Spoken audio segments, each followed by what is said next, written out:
یہ بنگلہ دیش بھولنے والی بات جو تھی نا، یہ بلو دا بیلٹ ہے. آئی کنڈیم اٹ. جی مصدق صاحب، کس طرح ڈیل کرنا ہے بھائی؟ اس طرح چلتا رہے گا؟ یہی محض جنگ اسلحہ آتا رہے گا، پروٹیسٹ ہوتا رہے گا، کیا ہوتا رہے گا؟ یعنی آپ نے کہا کہ ایک بات بلو دا بیلٹ ہے، مگر جب انہوں نے کہا خدا کا واسطہ امن کا راستہ چھوڑ دو تو وہ آپ کو نہیں، مجھے اس پہ بھی آبجیکشن ہے، لیکن یہ بلو دا بیلٹ مجھے لگا. ویسے تو میاں نواز شریف صاحب پہ بات بلو دا بیلٹ ہے. 2 باتیں جی مگر جی بہرحال جو بھی وہ بات کرنا چاہ رہے ہیں وہ ان کی مرضی ہے. لیکن مجھے یاد پڑتا ہے جب ہم اسٹوڈنٹ پالیٹکس میں تھے، اس کے بعد جب پڑھنے کے لیے باہر گئے تو وہاں پہ بہت سی تنظیمیں ہوتی تھیں. تو جب میں پہلی دفعہ گیا وہاں پہ مختلف تنظیموں میں کام کرنے کے لیے تو بڑی مجھے حیرت ہوئی، کیونکہ وہاں پہ تو تمام لوگ کنسٹرکٹیو کام کر رہے تھے. مگر جب ہم اسٹوڈنٹ پالیٹکس میں ہوتے تھے، اور غالباً اب بھی ایسا ہی ہوتا ہوگا، تو وہ کیمپین موڈ سے ہی کوئی باہر نہیں نکلتا تھا. باہر نکل کے ہم نعرے مارتے رہتے تھے کہ ہم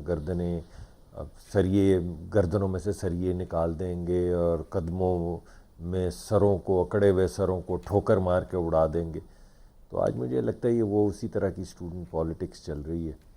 یہ یعنی کوئی نہ جانے کتنے سال سے حکومت ہے پی ٹی آئی کی خیبر پختونخوا میں، اور میرے خیال میں جہاں پہ وہ تنقید کرتے ہیں ان کو ضرور کرنی چاہیے، مگر ان کی اور بھی بہت سی رسپانسبلٹیز ہیں.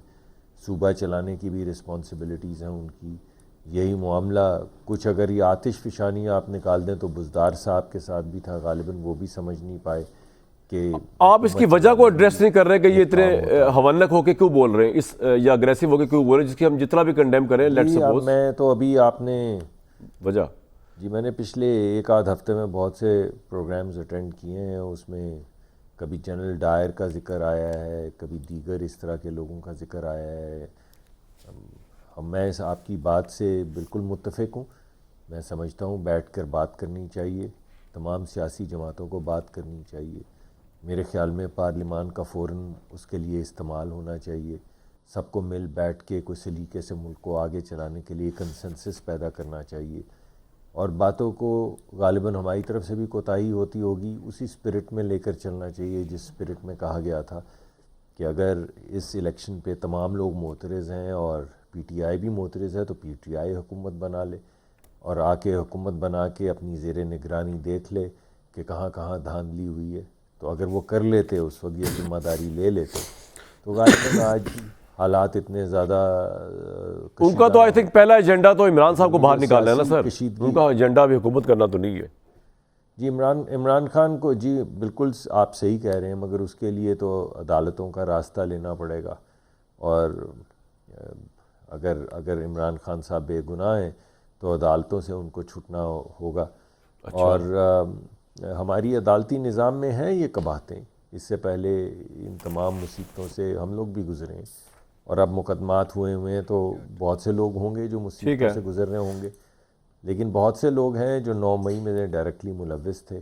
ایسے لوگ جن کی تصاویر آپ کے سامنے ہیں، ایسے لوگ جنہوں نے آگیں لگائی ہیں یا لوگوں کی پراپرٹی کو برباد کیا، یا جی ایچ کیو پہ حملہ کرنے کی کوشش کی، یا جہازوں کو آگ لگائی، یا شہیدوں کے مجسمے توڑے. ان میں بے گناہ بھی کچھ ہوں گے. اور یہ ہمارا ہمارے ملک کے جو نظام ہے انصاف کا، اس کی بہت بڑی ٹریجڈی ہے کہ بہت سے لوگ ان کو کئی سال لگ جاتے ہیں اپنی بے گناہی کا ثبوت دینے کے لیے. بالکل ٹھیک. اور اس سسٹم کو ٹھیک کرنا ہماری ذمہ داری ہے, ہماری بھی ذمہ داری ہے. اور 18ویں ترمیم کے بعد جو ہائی کورٹس ہیں اور سپریم کورٹس ہیں ان کی بھی ذمہ داری ہے. ہماری ایڈمنسٹریٹو ذمہ داری ہے اور قانون کی عمل درآمد اور انصاف کی ذمہ داری جو ہے وہ ہائی کورٹس کے پاس جا چکی ہے.